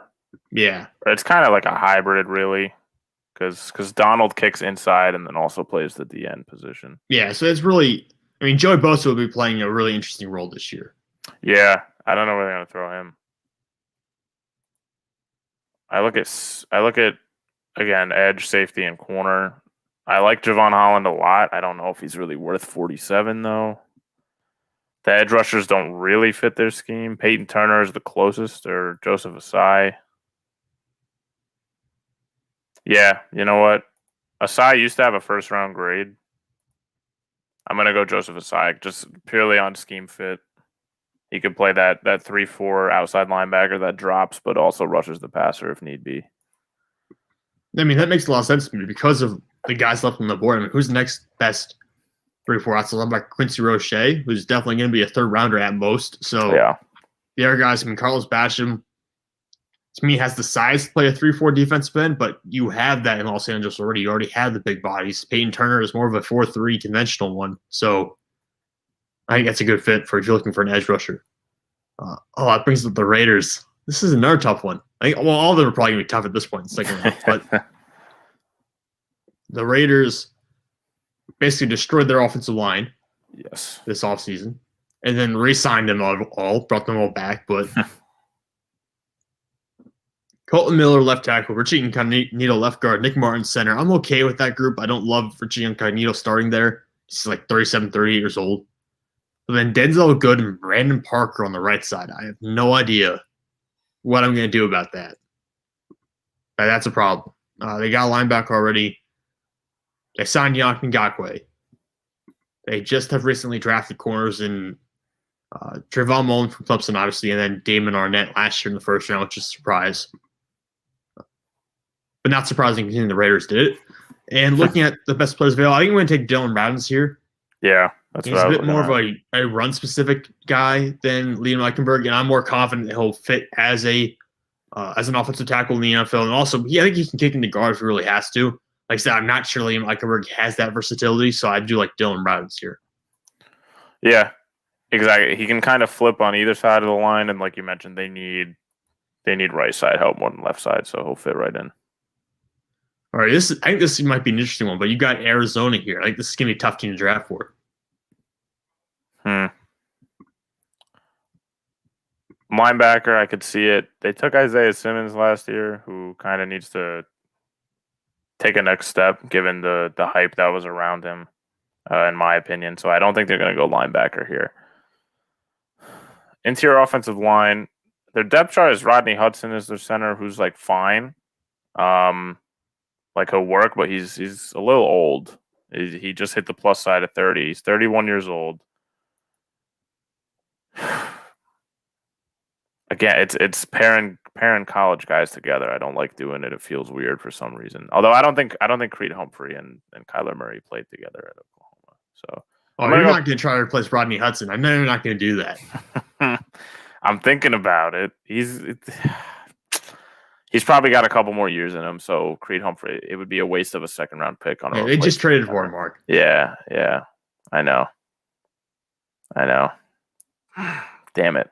I don't want to go linebacker because they picked Isaiah Simmons. Yeah, I don't know why a linebacker's listed as a huge need for them. I'm looking at their linebacker depth chart right now, and maybe it's Chandler Jones on the one side. Yeah. Marcus Golden and Devon Kennard on the other. Those are pretty good guys. I mean, you could have either one of those guys start half the season and be good. Jordan Hicks and Isaiah Simmons in the middle. To me, that's not a team that needs linebacker help to me. No. So then I would just look at wide. They have DeAndre Hopkins and AJ Green. After that, AJ Green though. Yeah. AJ Green's not AJ Green. Yeah, he's not the old AJ Green that we know. They don't have a solid slot receiver. It might be early for picking slot receivers, but I mean, again, you mentioned it's the Cliff Kingsbury way. So I see Amari Rodgers there, the best slot receiver left. I'm going to go Amari Rodgers. In my opinion, the best slot receiver left. Yeah, I could see him or Brown going there. Yeah. Him or DM Brown, or maybe even Amon-Ra. I don't know. Either one of the Browns could go there as well. But I do think I'd be stunned if Cliff Kingsbury gets through the first 2 rounds without taking a wide receiver. Without taking a wide out. Yeah, it's just the way it goes. just the way his offense is, just the way his whole team is run at this point. Miami at pick 50. Who do we have them take?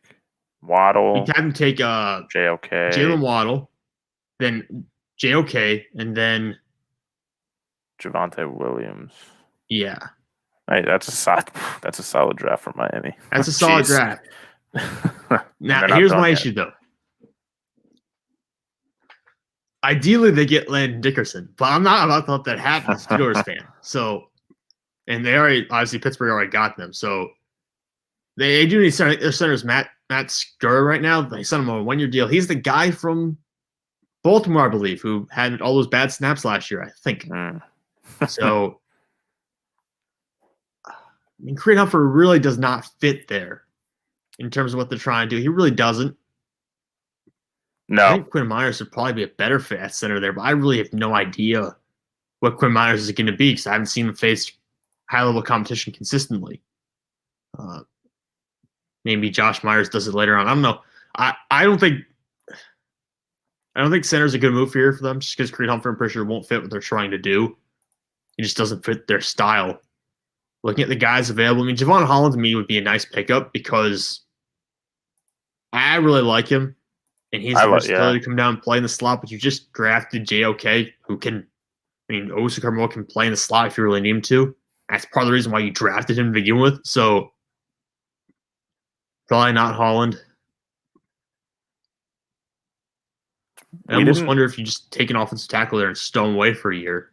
But we didn't draft an edge rusher yet. I do think they need an edge rusher. No, we didn't, but it's a very weird scheme. It's a 3-4 scheme. Yeah. So, yeah, these guys don't really. Yeah, the top guys here don't really fit. I mean, Quincy Roche would be the next closest guy would fit that scheme ideally. I mean, I think you might be able to get away with it with Peyton Turner. You might be, but that's really stretching it, I think.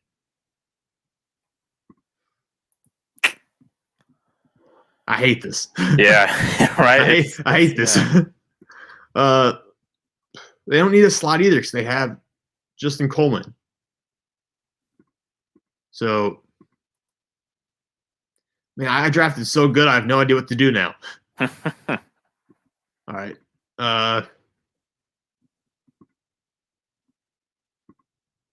Man, I really did mess myself up here. I'm going to go Milton Williams, I guess, because if you're looking for a guy who can possibly run a 3-4 defensive end spot, Milton Williams is a little bit small for a traditional defensive tackle role, and because of how they play in Miami, they're going to have a nose tackle lined up there. They're going to have Emmanuel Ogbah. They're going to have Christian Wilkinson potentially. But I think Christian Wilkinson, if he continues to struggle and not live up to what you expect from him, or if Ogbah falls out of favor, I think a guy like Milton Williams might be able to line up as the defensive end in that role and as a defensive tackle and give you a little versatility on the interior. Yeah, I like that pick. Looking at the names available in those positions at both edge and D line, he definitely offers that versatility we mentioned. I hate that pick. Washington football team marked at 51. I think the easy pick would be Liam Eichenberg. I think we had him mocked to them in round 1 last time, and if he falls there, they need a left tackle who, maybe, yes, we mentioned his arms are a little short and he's a little bit better in the run game, but he's a plug and play left tackle for Washington. Yeah, I agree with you. I think it's just the simple one to make, right? The simple decision. And he falls this far. I mean, really, if you miss on a second round and left tackle, it's not the end of the world. You just don't want to make that mistake in the first round. Right. Chicago. Have not given them a wide receiver yet. They could use a right tackle, I believe. I think they're good. I think that's how it works. Yeah, I think they could use a right tackle. Let me pull up the depth chart to make sure I'm at the right side. Yeah. Yeah, they have Charles Leno Jr. at left tackle. So they need a right tackle, wide receiver. Just lost Kyle Fuller. Again, I'm not feeling any corners yet, though. I mean, all these guys are slots, and I do like Elijah Molden a lot. Maybe 57 to the Rams or something like that, or maybe 58 to Baltimore, but not here, not this early. No.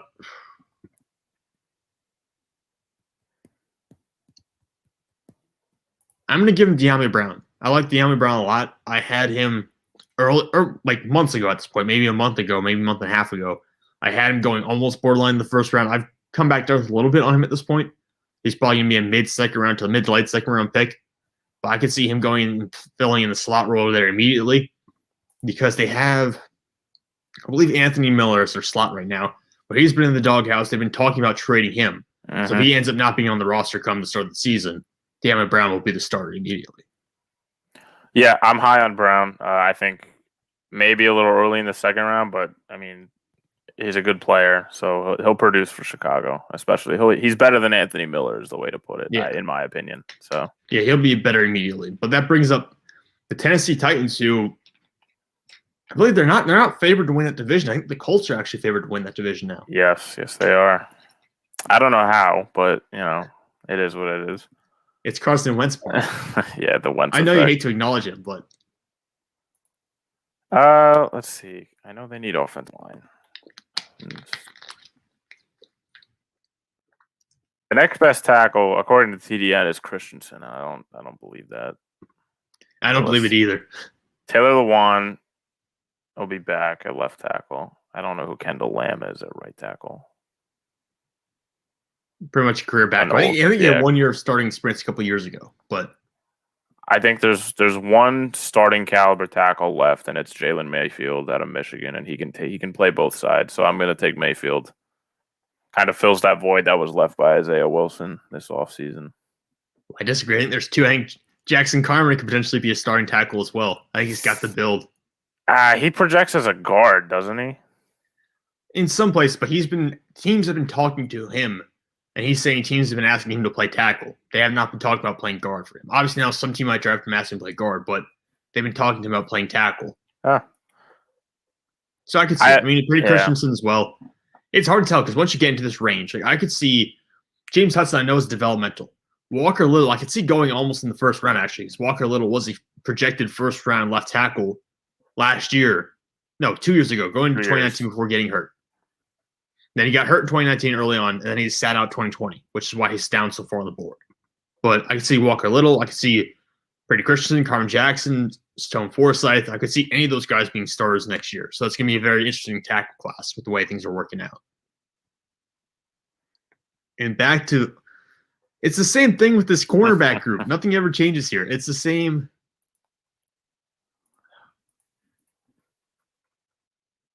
Did they reach for Tyson Campbell? I feel like there was hype around Tyson Campbell like a month ago.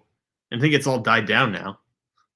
Who's their corner now? Kenny Moore and Xavier Rhodes. Yeah, Xavier Rhodes. Brought back Rhodes. And they recently re-signed Kenny Moore, I believe. That was really recent, I thought. Yeah. Maybe I'm wrong. But I wouldn't hate a slot corner for Indianapolis. You got Aaron Robinson still there. Yeah, but they have Rock Ya-Sin, don't they? They drafted a couple years ago. Yeah, Rock Ya-Sin is Yeah, I could see defensive end maybe. I mean, wait a minute. They changed no, they could use the defensive end probably.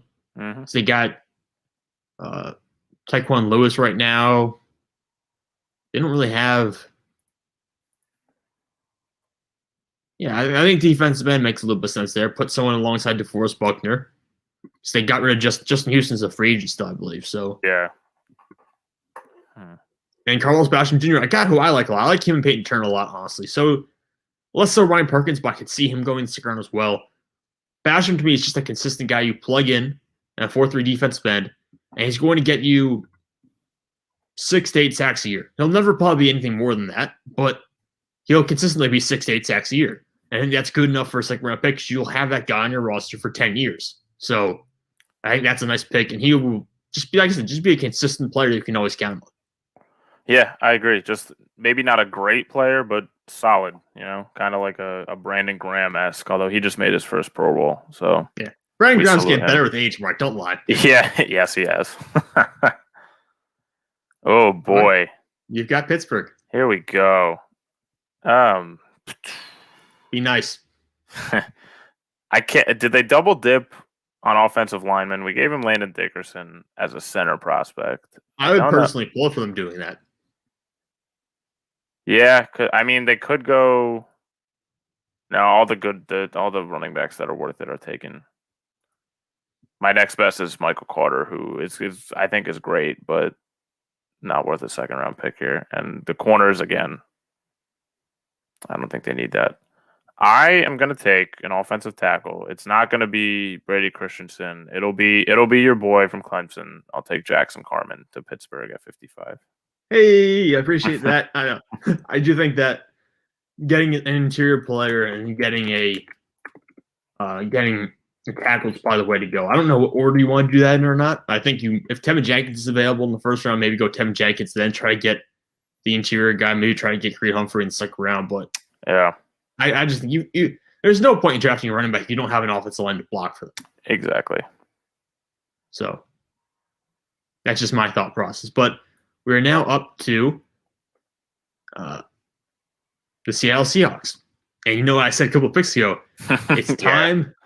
It's time for Nfatu Melifonwu. I talked about this before.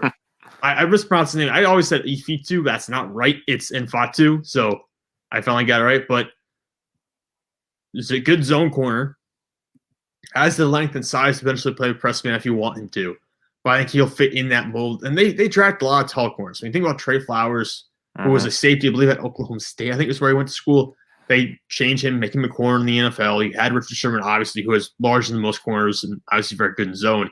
It's just their style for whatever reason. So, and Fatu Melifonwu goes off the board there. And I think he'll be an immediate start considering they just lost Shaquille Griffin to Jacksonville in the offseason. They need a lot of help at corner right now. Yeah, I agree with that pick. They like lanky, tall corners for some reason. So that'll be their go-to. All right, that brings up the Los Angeles Rams. Man, this is rough. I think it's going to be offensive line because they already have a lot of weapons on offense, and their defense was, I believe, number one in the NFL last year.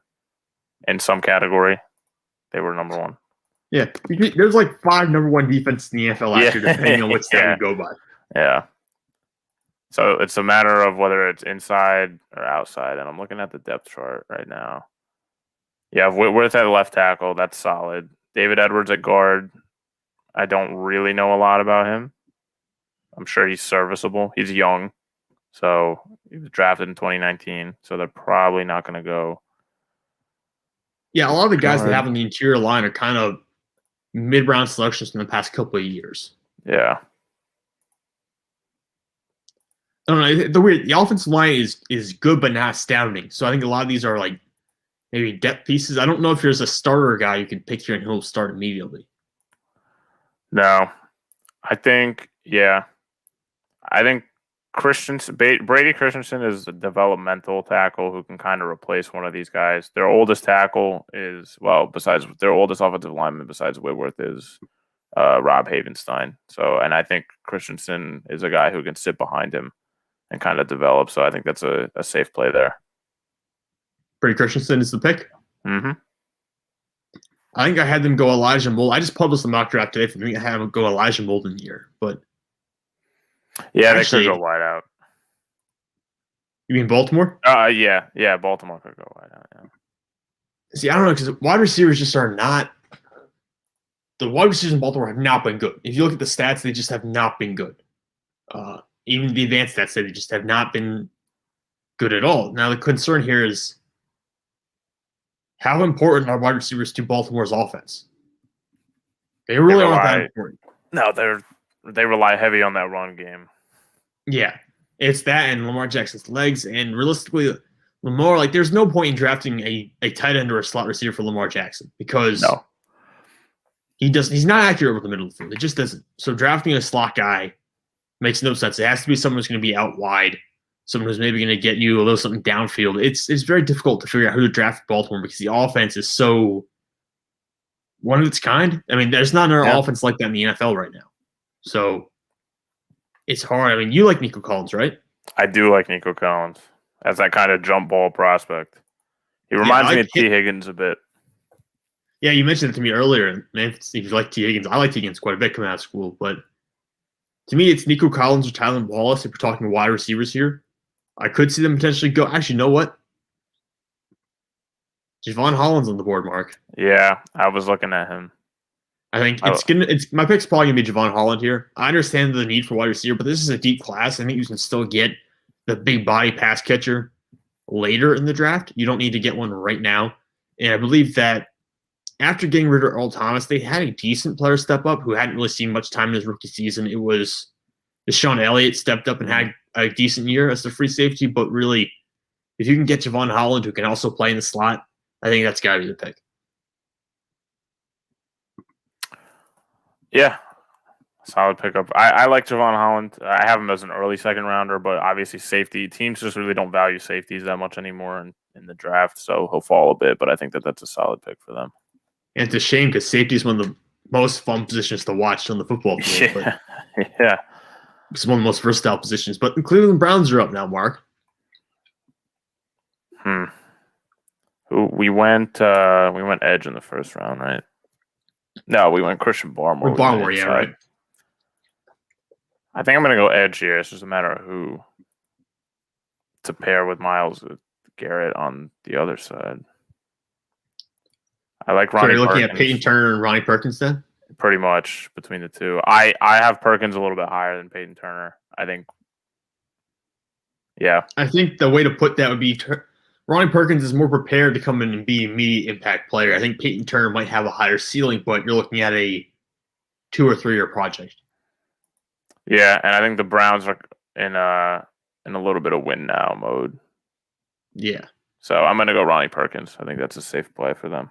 It makes sense, and you can always count on Jadeveon Clowney getting hurt at some point during the year too. So he's not. Yeah. They just expand the season to 17 games. The chances that Jadeveon Clowney is going to be available for 17 games slim to none. Yeah, it's going to happen this year just because he's on Cleveland now. But yeah. But ordinarily, you would not consider it be a possibility he'll make it through the entire season. But the New Orleans Saints, a team that might need something or nothing. I don't really know. Corner is a position that I had them addressing in previous drafts. Like whenever Caleb Farley gets down to New Orleans in the first round, I always take Caleb Farley there because that's just tremendous value playing alongside the Marshawn Lattimore, who you might even see them trade or get rid of in a couple of weeks, couple of months, who never knows.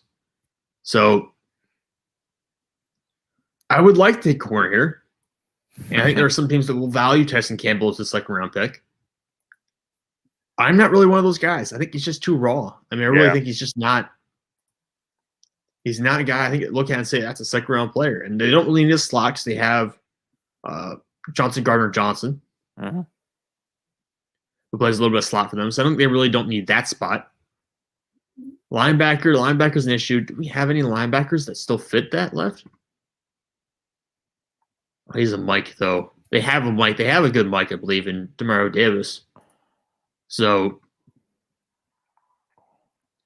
maybe Jabril Cox, maybe Pete Warner. I'm looking at those two guys right now. And then defensive tackle. They just drafted Marcus Davenport, and they already have Cameron Jordan. So that doesn't make a lot of sense to me either, even though I know Edger is up here on the board. Safeties, they brought back Marcus Williams, and they have Malcolm Jenkins. So again, I don't really know where you want to go if you're this team. We took receiver already. So I'm going to look at linebacker, and I'm just going to take Jabril Cox. I mean, he's a great coverage linebacker. He's not going to be crashing down against the run. You think he's a bit lighter. He's on the lighter side. You're not going to get tremendous run stop support from him, but you play him as the weak side linebacker here in this defense. Have Zach Ball on the strong side, Demarius Davis at the Mike, and I think you can have a pretty good defense here. Because again, this is the highest graded coverage linebacker in the NFL draft. Yeah, I'm high on Jabril Cox. I'm hoping he falls to the Eagles at 70. I very much doubt it, though. He's too athletic and he's too dynamic of a player in coverage. He's very, very valuable as a linebacker to teams. Now, you still have a shot. You still have a shot. If all the linebackers fall on the board a bit, there's a chance he yanks it there. Yeah, we'll see. But that brings the Buffalo Bills up onto the board here. It looks like edge, wide receiver, running back are some of the biggest needs they have listed here for TDN. Oh, man. Yeah, Jerry Hughes and Mario Addison are serviceable. They're both plus 30, so they should probably draft an edge rusher here. I'll go Peyton Turner. I'll bite. Yeah. I think that's the only one that really makes sense, right? Of the Yeah. remaining edge guys. Yeah, I mean, he's a project, which is fine because, Jerry Hughes and Mario Addison can last you a couple more years. They did draft AJ Epinesa last year, who again is another project player. So maybe, in 2 years we'll see both of those guys instead of Jerry Hughes. So And personally, I like Peyton Turner more than AJ Epinesa just because he's like 6'6", 250, 260, something like that with 35-inch arms. You just don't get guys like that very often. Yeah. All right, that puts Green Bay on the board. We took wide receiver. Who did they take? Wide receiver for them was – you made that pick, right? Kadarius Toney. Toney, yeah. I like that fit. Now looking – Creed Humphrey's on the board. Who do they have as their center now? They got rid of the All-Pro that went to Los Angeles. Corey Lindsley, yeah. Yeah. No one. No one. Elton. Oh, they're moving Elton Jenkins from guard to center. I don't like that. And then, I don't like that projection at all. And then Runyon will move up to left guard. No, I don't like that. Jenkins was just the Pro Bowler, I'm pretty sure, this past year as a guard. Mm-hmm. I don't like that. Let's not let that happen. Let's make sure that doesn't happen. I feel like taking a corner here would be a good idea too. But again, I mean, it's a slot corner. The only teams I really see desperate enough to take a slot corner,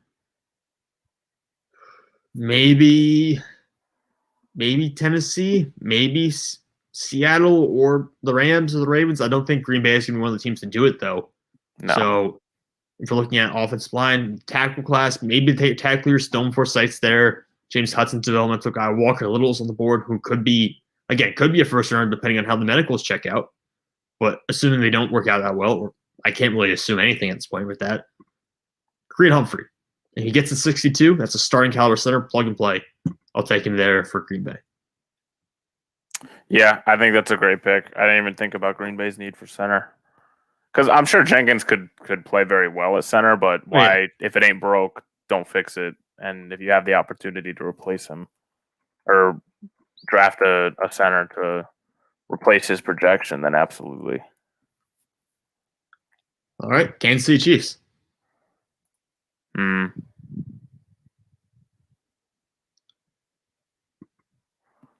I'd like to go linebacker, but they drafted Willie Gay last year in the second round, so I don't think. Yeah, he's not bad. Yeah, he's pretty good for a Mike linebacker.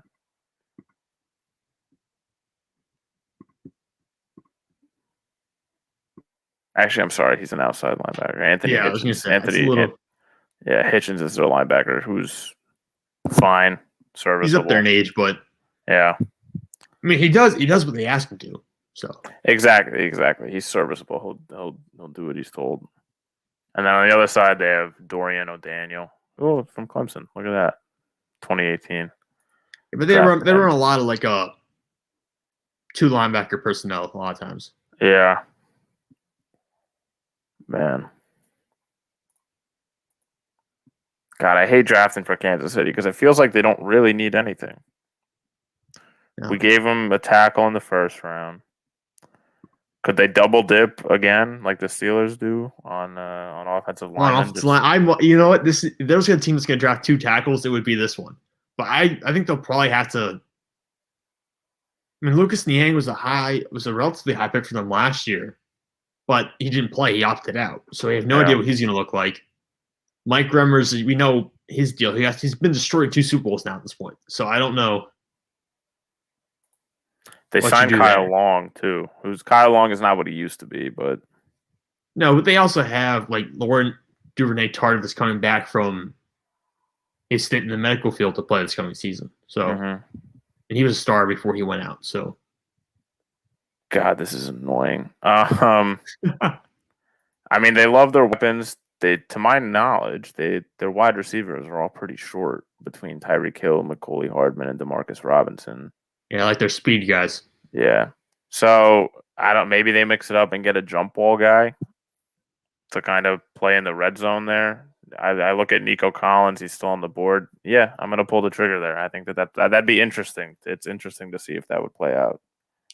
Yeah, I see how that would mesh with Patrick Mahomes. So just looking at before I make a final pick here, I haven't decided who I want to take yet. Before I make a final pick, looking at everyone else on the board, is there anyone that surprised you that we didn't take so far?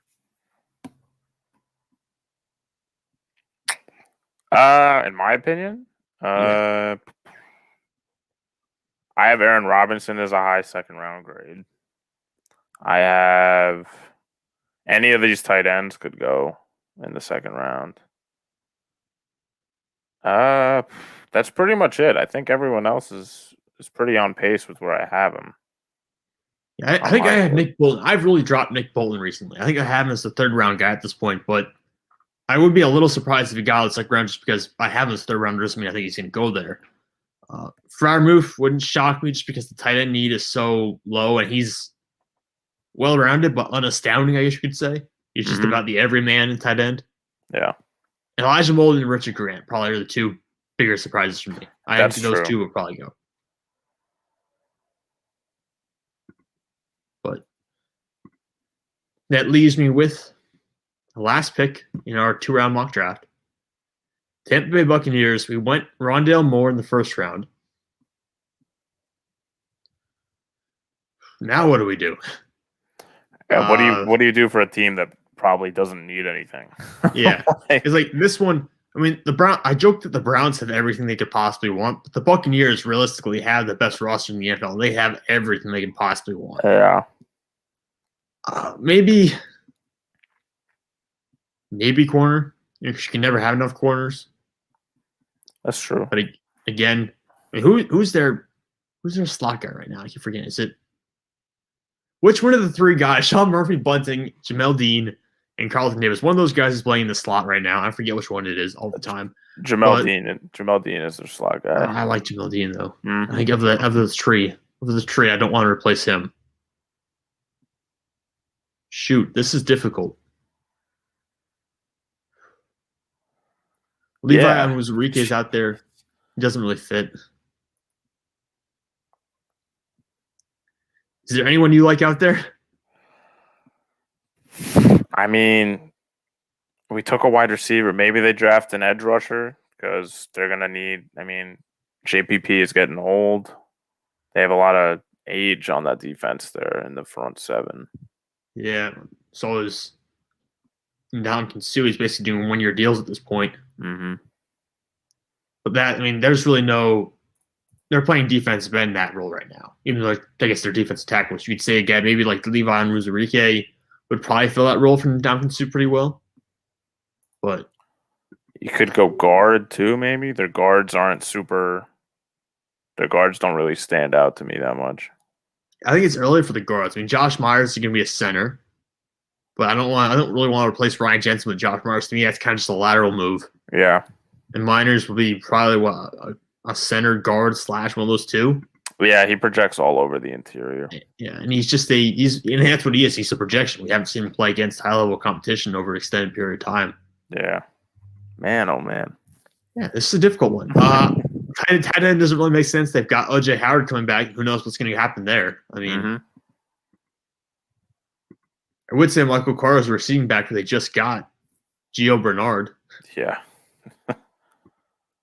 Dang, they really do have everything. They're drafting for the long. Well, no, because they're drafting to win now. Win right now. It's not even like you could draft someone and say they'll develop them because that wouldn't do them any good. Yeah, which sucks because there's a lot of like developmental offensive tackles I really wouldn't mind taking right now. Yeah. All right, I mean, maybe they take a QB. I don't know. I don't like any of the QBs at the back. Yeah, I don't like them either. After the top 5, I really get kind of cautious with those QBs. Yeah. Man, I really do not like this.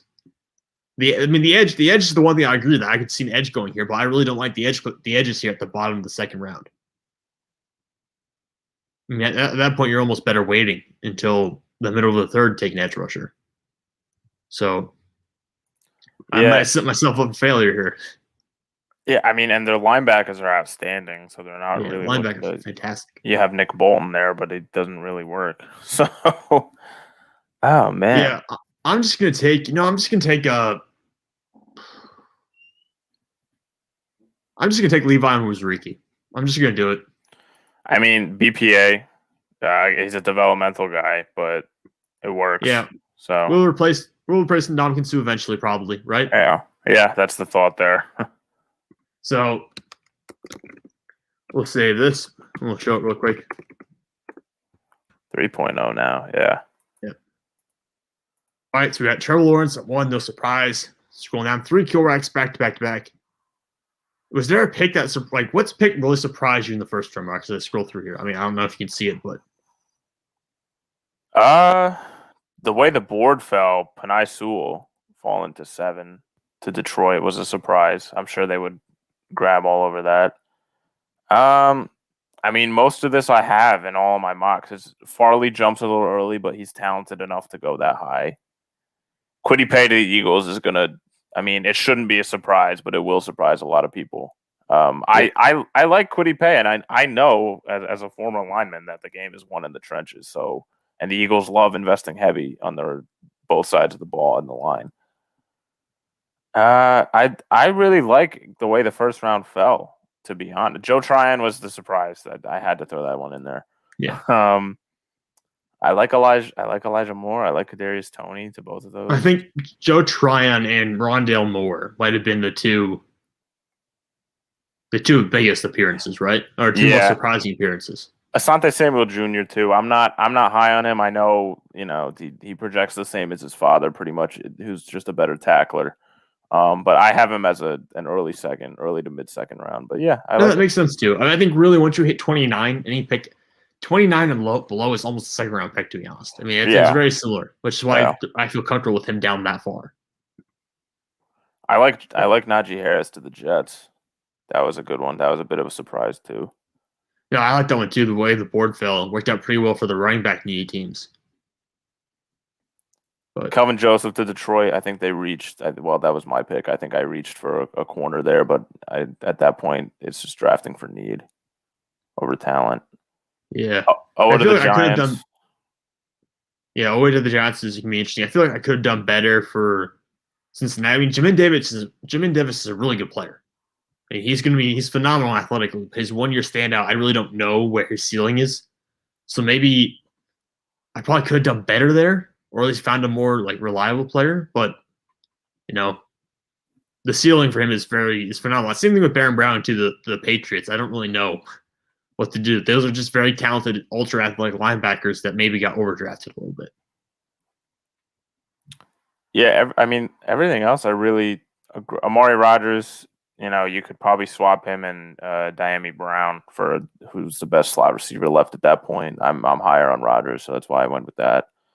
Milton Williams was a surprise. I'll tell you that. I like the pick. It's just surprising. I haven't seen him really graded as a second round pick, but I think he's talented. Yeah, I have him as a fringe second round pick, so it was definitely a reach on my part. It was definitely a reach on my part, partially because I just wanted to get the pick over with because I was sitting there for a solid 2 or 3 minutes not knowing who to take. But ideally, I think you get a center there at 50, or we get Landon Dickerson somewhere along the line, and that means you don't have to take a receiver or something like that until 50. But I don't know. I mean, to me, he's just a dynamic athlete that you could probably move around the defensive front and hopefully find a role for there. Which is sometimes all you can do when you get that far down and you have no idea who to take. Exactly. You just kind of go with the best player available for your scheme. Everything else, yeah, I love Basham to the Colts. I'm very high on Carlos Basham. Jackson Carman to the Steelers. Yeah, they double dip on offensive linemen. Ronnie Burks, the Browns think it's a good one to pair with Clowney and Myles Garrett. Yeah, that'll be a deadly rotation there. That's Peyton Turner Buffalo is another one I really like. Yeah. Yeah, I think it's a solid draft. A couple surprises here and there, but that's bound to happen. On draft night, there's going to be probably even more surprises than we had. So absolutely, we only had one trade. There are going to be tons of trades that are going to shake everything up. I hate doing mocks with trades. It's so hard to tell because it's like, we think so highly of some guys, and teams might not think that highly of other guys. So it's like it's tough to play it out that way. But yeah, I think it was a good draft.